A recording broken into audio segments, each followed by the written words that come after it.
વલસાડ જિલ્લામાં ભારે વરસાદને 15 દિવસ વીતી ગયા હોવા છતાં અનેક વિસ્તારોમાં સ્થિતિ યથાવત છે। વલસાડ ગુંદલાવ ખેરગામ રોડ પર આવેલા શિપવાડના ગરનાળાની સફાઈ હજુ સુધી ન થતા અવરજવર પ્રભાવિત થઈ રહી છે। બીજી તરફ ઔરંગા નદી પર બની રહેલા ઓવરબ્રિજનું ડાયવર્ઝન પણ જોખમી બન્યું છે, જેને કારણે વિદ્યાર્થીઓ, ખેડૂતો, વેપારીઓ અને સ્થાનિકોને ભારે મુશ્કેલીનો સામનો કરવો પડી રહ્યો છે। ગ્રામજનોએ જિલ્લા કલેક્ટરને આવેદનપત્ર આપી ગરનાળાની તાત્કાલિક સફાઈ, ડાયવર્ઝન પર સુરક્ષા સુવિધાઓને કાયમી માર્ગ તૈયાર ન થાય ત્યાં સુધી યોગ્ય વૈકલ્પિક માર્ગની વ્યવસ્થા કરવાની માંગ કરી છે।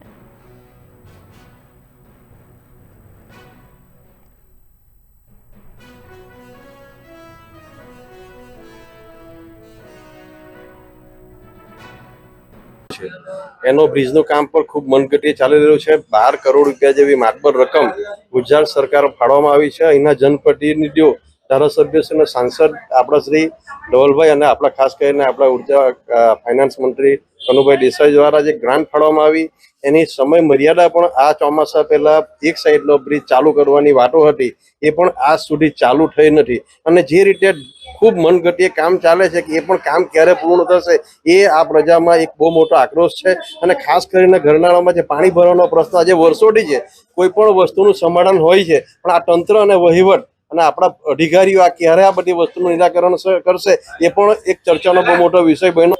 પણ હાલમાં જે સાર્વત્રિક વરસાદ થયો ત્યાર પછી બધા જ ગરનાળાઓ ચાલુ થઈ ગયા, પરંતુ અમારું આ શિપવાડનું ગરનાળું હજુ ચાલુ થયું નથી। તે માટે વહીવટીતંત્રને રજૂઆત કરવા માટે આવ્યા છે, કારણ કે રોજિંદા જે કર્મચારીઓ છે, કારખાનામાં કામ કરતા છે, બધા જ લોકોને ખૂબ અગવડ પડી રહી છે। એટલે વહેલી તકે ગરનાળું ચાલુ થાય એ માટે કલેક્ટરશ્રીને રજૂઆત કરવા માટે ખેરગામથી લઈને ખેરગામના ગામડાઓ, નવસારી જિલ્લાના ખેરગામ તેમજ આપણા કલવાડા વિસ્તાર હોય, આ બધા જ એમ ટોટલ લગભગ 30 થી 35 ગામોને ખૂબ બરાબર નુકસાનીનો સામનો કરવો પડી રહ્યો છે। ના કારણે જે ઘોડાપુર આવે છે એ ધ્યાનમાં રાખીને જ નવા પુલની પણ મંજૂરી આપેલી અને માર્ગ મકાને જૂનો પુલ બંધ કરેલો હતો। એ વાત સાચી છે કે જૂનો પુલ બંધ કરેલો તો પછી નવા પુલનું શું? નવા પુલનું કામ ચાલુ કરવું જોઈએ ને।